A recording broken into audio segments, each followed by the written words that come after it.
গোবিন্দ মনে মনে চিন্তা করছে, ভক্তগণ আমার চরণ হৃদয়ে ধরে, আমি ভক্তের চরণ হৃদয়ে ধরার সুযোগ পাই না।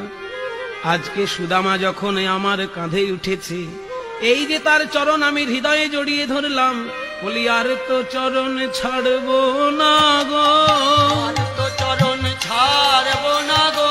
আমি সুদামার চরণ হৃদয়ে পেলাম, আর তো চরণ ছাড়ব না গো। আমি সুদামার চরণ হৃদয়ে পেলাম, আর তো চরণ ছাড়ব না গো। সুদামারে লইয়া কৃষ্ণ ছুটিতে লাগিল, সুদামারে লইয়া কৃষ্ণ ছুটিতে লাগিল। এবার পক্কয়াম্র বৃক্ষ তলে আসিয়া দাঁড়ালো,